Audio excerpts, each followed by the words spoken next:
so I apologize in advance for the sound quality on this video. Next part of what we're doing today is the reverse lights.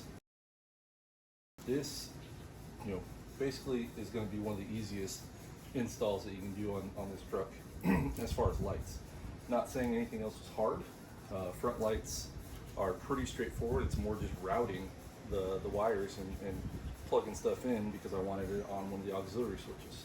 Outside of that, super easy to do as well. This one, being that it's a reverse lights, we're going to utilize the trailer accessory plug setup. So what this does is you unplug your trailer plug, and I'll show you how to do that here in a second, and you just plug this guy in line and it breaks off two plugs for you for your lights to plug in.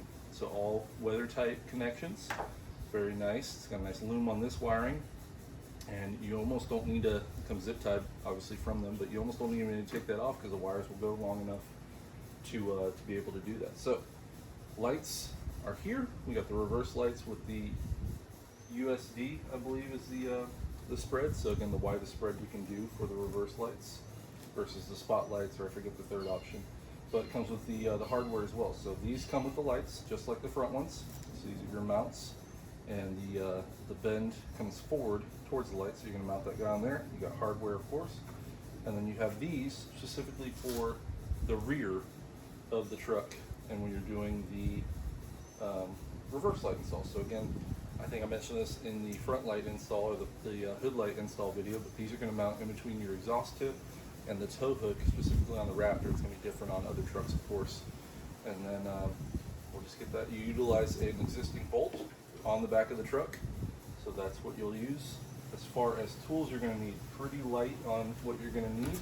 You need a 13, at least one or two, because that's what's going to tighten the light mount to your bracket that comes off the bumper. So that's your 13 millimeter that you're going to use there. And then you need, it comes with an Allen wrench so you can tighten the actual bracket to the light itself. So you've already got the tool for that part. And then again, your T40, this is what you're going to need to take that existing bolt off the truck, and I'll show you where that's going to be. And then I use my trusty automatic electric ratchet, which is my favorite. And so we're going to get this knocked out. Should be a pretty quick install. All right, here we are under the truck, and here is the Torx bolt that I was referring to. So this guy right here is what you're going to take off. It's a T40. So we're going to undo that guy, and then while we're here, I'm just going to show you what that bracket looks like. That's going to go up there. So we're going to utilize this bolt right here, and you're going to take this bracket that they supply specifically for, in my case, the 17 to 20 Raptors, and this is what it's going to mount the light to. This is what you're going to mount the light to. Hopefully you can hear me. Hopefully the wind noise isn't too bad, but it's going to go like this. So that notch faces up. You're going to utilize that bolt right there, and that's where we're going to give you three provisions depending on how far out or how in you want to do. I'll show you where all three line up. But let's get this T40 off. T40 out, and let's get our bracket right on there. Get that guy right in there. And just tighten it back down. All you need to make sure your bracket's straight so your light is not tilted either way.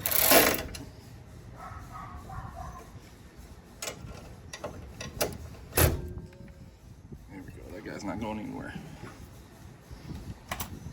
Since space is rather limited underneath the truck here and in between the exhaust tip and the tow hook there, I'm going to go ahead and take the time to mount this on the light first. So I fed my bolt up through the bottom like that. I'm just going to have that in place, and then we're going to mount the mount on there again with the curves facing forward towards the front of the light. And then you're going to utilize, you have these Allen bolts with lock washers, and it's going to feed into the side of the light right there. Really knock that out real fast. All right, hopefully you can hear me. My neighbor decided to start mowing his lawn as soon as I started doing this. So that's what our setup looks like. We got our lights on there mounted up with our bolt coming through the top for both of them. And then we're going to use that to mount that to the bumper here. And then what we'll do is we'll feed the wire through this opening right here. That way it kind of hides it a little bit, and it's a little bit cleaner of an install instead of the wire hanging down or going closer to the exhaust tip in that gap right there. So that's what we'll do next. All right, you move to the backyard, so I have a couple minutes to get these lights put on while y'all can hear me. So what I want to show here is you can see here's the outside, the most out position, and you can kind of see compared to the rest of the truck how far that sticks out. If you're in the farthest out position, I am probably going to go the furthest in position right there, so it sits a little bit more flush. And what they do, there we go, put you back where you can actually see. What they do is this guy slides side to side, just the mount that comes with the light, and you can kind of center it in there as far to get it as far away from the exhaust as possible. So I may center it between the two. Let's see, let me put you somewhere where you can see the difference. There we go. I may center it between the two, or I may pull it as far over to the inside, closer to the tow hook, so it's as far away from the exhaust as possible. Don't know if that's going to be a problem, but I really don't. I'd rather have it inset a little bit. I think that looks fine like that as well. So I think that's where we're going to put it. Let's take our locking washer on top and our nut on top of that guy as well.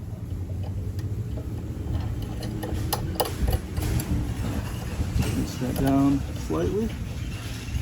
What I'm going to do is pull the light down a little bit so I get a little bit of room where I can actually tighten this guy down. So let's put this up here.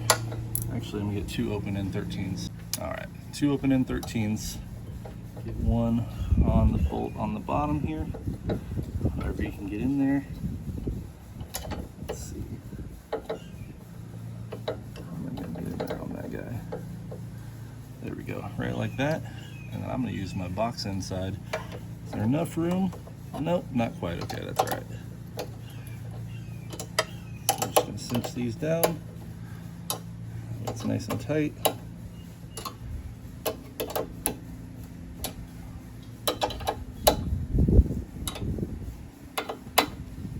Couple turns, not even, and that gets that guy on there nice and tight. That way it's as far away from the exhaust as possible. You can aim it a little bit. All right, now take it off so you can see. We're gonna feed this wire up through that gap right there. So we're gonna go up through here like that. Just gonna feed it up through for now. So that way it looks nice and neat. It's tucked out of the way, right like that. It's not on the metal there, so it will not, fray as you're driving the car. And then we're gonna feed this guy over to the side here. All right, this is gonna be a good way to show the actual harness that they give you for plugging these in and you get your provisions. So here's the plug we're working with right here. This goes to your trailer controls or your trailer electronic connection. So we'll just pinch and pull that guy off, easy enough.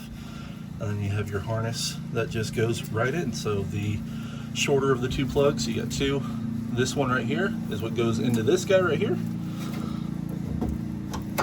Get a nice affirming click when it goes in, and the other guy goes into this one right here. Actually, I'm gonna do this. Swap this around real fast. I'm gonna do this one first. That guy goes into the factory harness.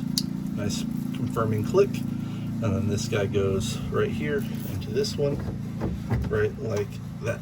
Nice confirming click. And to keep it, we'll zip tie it up out of the way so it kind of hangs out here with the rest of the other harnesses. And it gets to live right there. This is a nice view because if you can notice, I don't have my spare tire in here at the moment. And so it gives you plenty of real estate to be able to see what you're working with. But even with the tire in here, you should still have enough room to play with it right here in that space. All right, so here's the wire that I'm bringing over from the passenger side. Oh, not quite enough, so I'm gonna have to undo this harness, but again, they give you plenty of harness. I was gonna try to do it without undoing this zip tie here, but you do have just enough to get over there. I guess I could run it like that, but I really wanna have enough to where I'll zip tie this and it's nice and secure and it's not kind of dangling around there. So there's one side, and then it's just a repeat of the other side right here, and we'll get everything plugged in, and I'll show you the after. All right, so I got 2 wires coming in. I absolutely could just plug these in and just leave them like that. I'm not going to do that. I'm going to clean this wiring up a little bit so it's nice and tucked away and it looks a little bit better. So we'll do some nice wire management, and then I'll show you what I end up doing here in a second. All right, so that's what we ended up with. Just zip tied it up out of the way. Looks much neater and installed that way. And that's it for under here. All right, install's done. Lights are on. My better half starting the truck for me. And she is gonna throw it in reverse. Hopefully. There we go. Look at that. Now I know it's daytime, so you can't really see how bright these are, but that's awesome that they kick on with the reverse lights. Just like that. Very cool.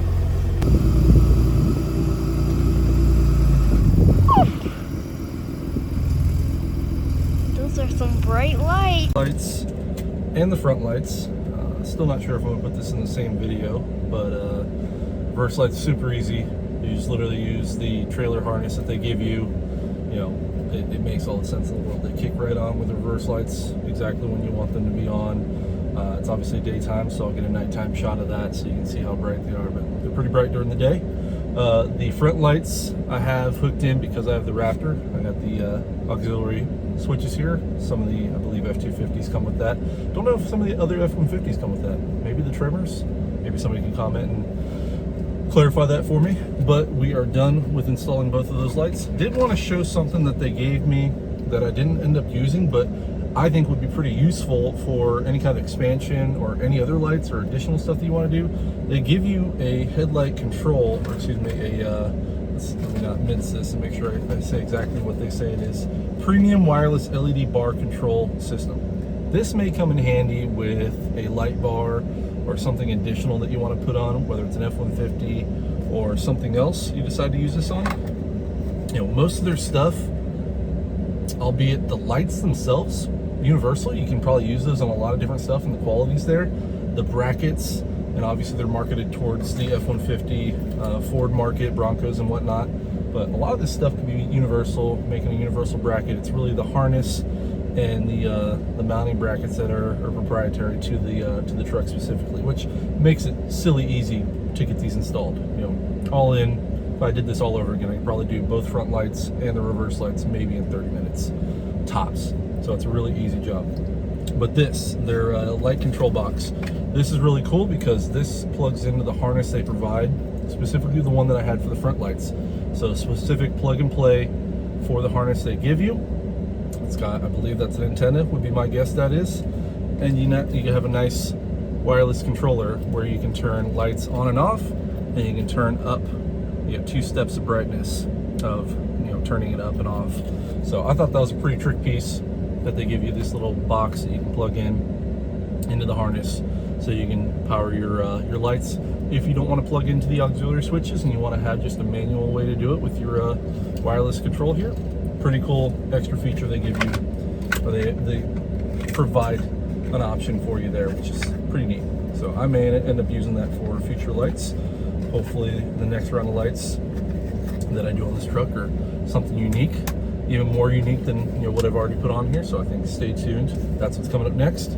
But just like with our last F-150 LED light install, I am going to have my nice Swedish Fish here. They also give you a nice air freshener. So I think I mentioned in one of the previous videos, I'm a big fan of the King Ranch spray, which I am out of that. The nice King Ranch spray, $25 for a bottle.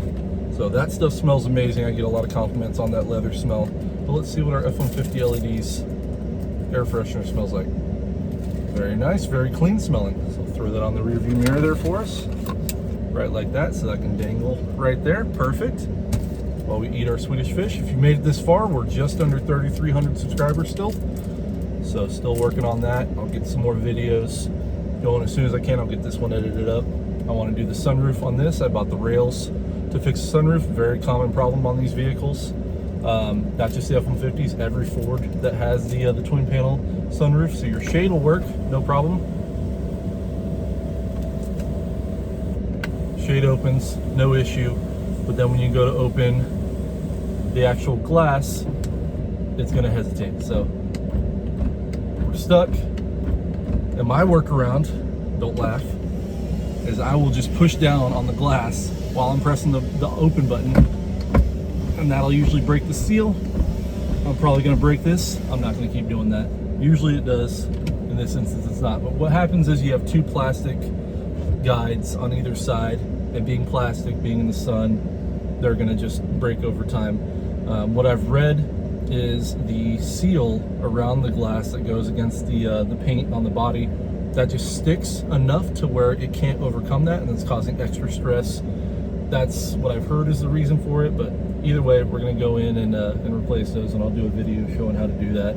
Hopefully that's an easy job for us. But I appreciate y'all watching. Oh, let me eat my Swedish fish with my semi-dirty clean hands. And yeah, let me know what else y'all want me to do. You know, the car ABC screen still working great, no issues. So I love that. Still, you know, amazing opportunity, or amazing, you know, opportunity they gave me on that one. Steering wheel. I've had a couple people ask me about the steering wheel. I've put that in the comments. That makes a huge difference on the vehicles. So just keep doing stuff to this truck. I plan to keep this for the long haul. Just under 140,000 miles on it. Still running strong. But thanks for watching. We'll see you on the next one. Bye.